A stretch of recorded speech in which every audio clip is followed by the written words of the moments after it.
పూరా లోకల్. నేను ప్రజా సంగ్రామ యాత్ర చేస్తున్నప్పుడు ఒక స్కూల్కు ఒక ఊరికి పోయాను నేను. ఇది అంతటా చెప్పాల్సి వస్తుంది, ఎందుకంటే ఇది ఒక స్ఫూర్తి. ఇది ఇప్పుడు మనం చాలా సందర్భాల్లో మనం వేదికలను స్పీచ్ ఇస్తుంటాం, మన పేరెంట్స్ చెప్తూ ఉంటారు మనకు ఏదైనా ఒక వ్యక్తిని స్ఫూర్తిగా తీసుకొని, ఏదో ఒక సంఘటన స్ఫూర్తిగా తీసుకొని మనం నిత్య జీవితాన్ని గడుపుకోవాలి, నిత్య జీవితంలో ఏదో ఒక ధర్మకార్యం చేయాలి, ఏదో ఒకటి సాధించాలని చెప్పి మన పేరెంట్స్ కానీ మన టీచర్స్ అని చెప్తూ ఉంటారు. నేను ప్రజా సంగ్రామ యాత్ర పేరు మీద 150 రోజుల పాటు ప్రజా సంగ్రామ యాత్ర 1650 కిలోమీటర్లు చేస్తున్న సందర్భంలో సైకిలే కాదు, చాలా మంది చెప్పులు లేకుండా స్టూడెంట్స్ వద్దురు, చాలా మంది పిల్లలు సెల్ఫీ తీయడానికి వద్దురు. చాలా మందికి నాకు తెలిసి 5 నుంచి 10 మందికి చెప్పులు కొనిచ్చాను నేను చిన్నపిల్లలకు. అవి ఎంత పేదరికం అంటే ఎంత బాధ అనిపిస్తుంది అంటే, పాపం 5-6 పిల్లలు ఉంటారు, దానిలో కొద్ది 2-3 బట్టలు ఉంటాయి, ఒక్కరికే బట్టలు ఉంటాయి. పాపం వాళ్ళు ఏమనుకుంటారంటే, ఈ సారు ఈ అన్నతో సెల్ఫీ దిగుతాడు దిగుతాడు, నా పక్కలందరికీ బట్టలు ఉన్నాయి, చెప్పులు ఉన్నాయి, నాకు చెప్పుల్లో బట్టలు సరిగలేవు, నాతో సెల్ఫీ దిగుతాడో దిగుడో అని చెప్పి రాకపోతుండే. నేనే పిలిచి నా కాలంగా పెట్టుకొని నేను సెల్ఫీ దిగి వాళ్ళ చెప్పులు కూడా ఇష్టవాడిని. ఇది గొప్పని కాదు, అంటే పేదరికం పిల్లలు కానీ పిల్లల మైండ్లో పట ఆ మనస్తత్వం ఎంత బాధ అనిపిస్తుంది అంటే, మేము ఇంత పటాకులు కలుసుకుంటాం మనం. ఇక్కడ చూడండి, నేను మా ఇంట్లో పటాకులు కలుస్తున్నాను, పిల్లలు కలుస్తున్నారు, ఇటు పక్కన అప్పుడు గుడిసెలో అందరూ వచ్చి చిన్నపిల్లలు వచ్చి వాళ్ళు చేతులు కట్టుకొని చూస్తూ ఉంటారు. అరే వాళ్ళ నాన్న వాళ్ళ అమ్మ చూడు మస్తు పైసలు ఇచ్చిన వాళ్ళు పటాకులు కలుస్తున్నారు, మాదేమో గుడిసెనే, మాకు తినడానికి పైసలు లేవే, మాకు పటాకులు లేవు, మాకు కలవడానికి టపాసులు లేవు అని చెప్పి బాధపడుతూ ఉంటారు. చిన్న ఎగ్జాంపుల్ చెప్తాను, నాకు జరిగిన అనుభవం చెప్తున్నాను.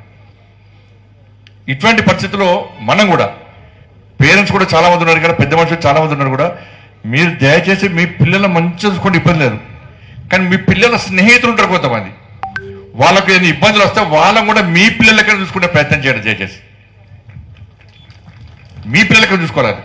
మన పిల్లలు బాగుండాలి, మన పిల్లలతో పాటు ఆ పిల్లలు వస్తారు, వాళ్ళకి ఏం ఉండేవి, వాళ్ళ ఇంట్లో తినడానికి తినడానికి, మనం మాత్రం మన పిల్లలు బాగుండాలని కోరుకుంటాం మనం. కాబట్టి మీ పిల్లల స్నేహితులను కూడా వాళ్ళని కూడా మనం ఆదుకునే ప్రయత్నం చేయాలి. కాబట్టి ప్రజా సంగ్రామ యాత్ర చేస్తుంటే ఒక గ్రామాన్ని పోతే ఆ గ్రామంలో మొత్తం బీడీ కార్మికులు అందరూ చెట్టు కింద కూర్చొని బీడీలు కడుతున్నారు. నేను పోయిన వెంటనే నా మీదకి వాళ్ళంతా ఏమంటారు, అందరు మీరు రాజకీయ నాయకులు వస్తారు పోతారు, ఎలక్షన్ అప్పుడు వస్తారు పోతారు, ఒక్క పని చేయరు మీరు అని చెప్పి నా మీకు ఎగబడతానని చెప్పిన అక్క, ఇది ఎలక్షన్స్ లేవు, ఓట్ల కోసం రాలే, మీ కష్టాలు తెలుసుకోమని చెప్పి నరేంద్ర మోడీ గారు చెప్తే మీ దగ్గరికి వచ్చినట్టే. ఇవన్నీ వద్దు సార్, మా పక్క గుడిసె ఉన్నది, వాళ్ళ ఎదురుకున్న గుడిసె ఉన్నది, ఆ గుడిసె మన గాడుపు కొట్టుకపోతే మేమే మనిషికి 50-100 రూపాయలు వేసి ఆ గుడిసె ఇచ్చినాం. ఆ గుడిసెలే ఓ పిచ్చోళ్ళ పొరడు ఉన్నాడు, వాళ్ళ అమ్ముంటుంది, ఫస్ట్ ఆ గుడిసెలు ఇల్లుగట్టి పోరు అని చెప్పన్నాడు. నేను సరే అని చెప్పి ఆ గుడిసెలో పోయేసరికి ఆ ముసలమ్మను ఆ బాబు ఉన్నాడు. నేను పోయిన వెంటనే ఏమమ్మా ఈ బాబు ఏం చేస్తాడంటే, వాడు పిచ్చోడు సార్ అంటున్నది. ఊరోనంటే వాళ్ళ అమ్మ కూడా వాడు పిచ్చోడు సార్ అంటున్నది. ఆ పిల్లని చూస్తే పిచ్చోళ్ళక లేడు. నేను వంతు మాట్లాడినా, నీ పేరేం పేరు అంటే పేరు చెప్పిండు.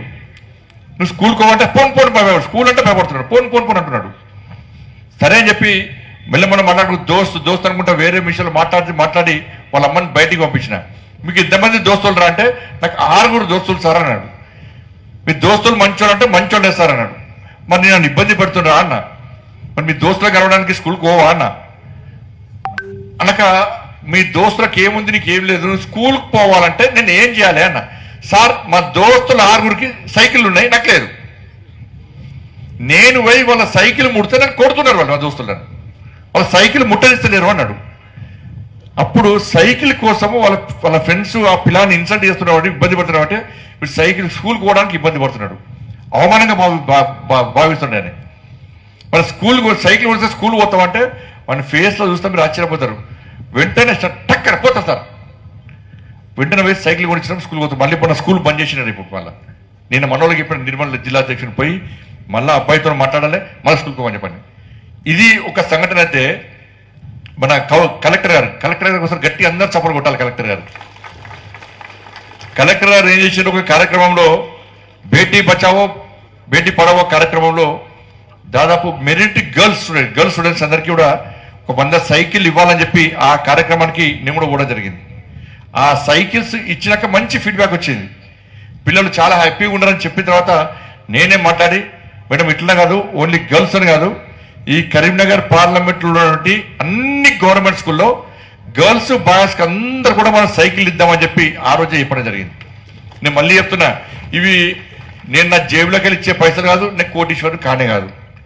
ఇది గవర్నమెంట్ స్కీమ్ కూడా కాదు ఇది కొంతమంది సిఎస్ఆర్ ఫండ్స్ ద్వారా వాళ్ళకు మనకు వచ్చి కలిస్తే వాళ్ళని మనం రిక్వెస్ట్ చేసిన తర్వాత మనం వాళ్ళ యొక్క సహకారంతో ఈ సైకిళ్లను అందరికి ఇచ్చే ప్రయత్నం చేస్తున్నాం. ఇది కేవలం చొప్పదండే కాదు, కరీంనగర్లో స్టార్ట్ చేసినాం,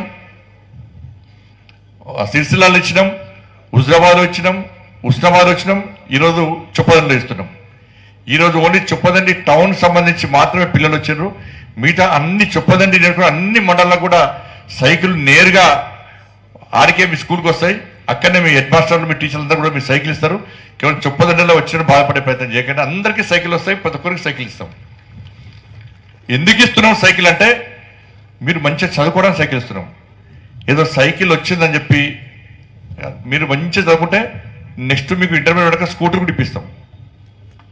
ఎందుకంటే కలెక్టర్ గారు వచ్చిన తర్వాత మనకు పర్సెంటేజ్ ఉత్తీర్ణత శాతం బాగా పెరిగింది. ఇక్కడ కానీ సీజన్ చాలా మంచి పెరుగుతుంది అన్నమాట. అధికారులు మంచి అధికారులు ఉన్నారు. సో ప్రభుత్వ పాఠశాలలో ఎక్కువ రిజల్ట్స్ బాగా వస్తున్నాయి. ఒక్కటి గుర్తుంచుకోండి, స్టూడెంట్స్ అందరూ గుర్తుంచుకోవాలి, ప్రభుత్వ పాఠశాలలో చదువుకోవడం నిజంగా మీ అదృష్టం. ఎందుకు అంటే మీకు చదువు చెప్పే ఉపాధ్యాయులు వాళ్ళు ఎంఈడీలు బీఈడీలు మంచిగా చదువుకొని సెలెక్ట్ అయ్యి వచ్చిన వాళ్ళు, ప్రభుత్వం నిర్వహించిన పరీక్షల్లో సెలెక్ట్ అయ్యి వచ్చిన వాళ్ళు. మీరు ప్రైవేట్ పాఠశాలకు వ్యతిరేకం కాదు. కొన్ని ప్రైవేట్ పాఠశాలలు ఏమవుతున్నాయి, వాడికి ఏం క్వాలిఫికేషన్ ఉండదు, ఏదో వాడికి ఉద్యోగం ఇవ్వాలని చెప్పి తక్కువ శాలరీ ఇస్తే వాడు మా కాలేజీలో ఉద్యోగం చేస్తాడు, మా స్కూల్లో ఉద్యోగం చేసినప్పుడు ఎవరు తక్కువ శాలరీ తీసుకుంటే వాళ్ళకు ఉద్యోగాలు ఇచ్చి పిల్లలకి చదువు చెప్పిస్తున్నారు. అదే ప్రభుత్వ పాఠశాల చదివే టీచర్లు అందరూ కూడా ఇవాళ మంచి క్వాలిఫికేషన్ వాళ్ళు బీఈడి కానీ ఎంఈడి కానీ అనేక డిగ్రీలు పొంది ఇవాళ ఎగ్జామ్లో ఉత్తీర్ణత అయ్యి సెలెక్ట్ అయ్యి మీకు చదువు చెప్తున్నారు. కొన్ని బయట పోయి వాళ్ళకి ట్యూషన్ చెప్తారంటే మళ్ళీ వాళ్ళు ప్రైవేట్ స్కూల్లో కూడా ప్రభుత్వ పాఠశాల దగ్గర ట్యూషన్ చెప్పించుకుంటారు మళ్ళీ.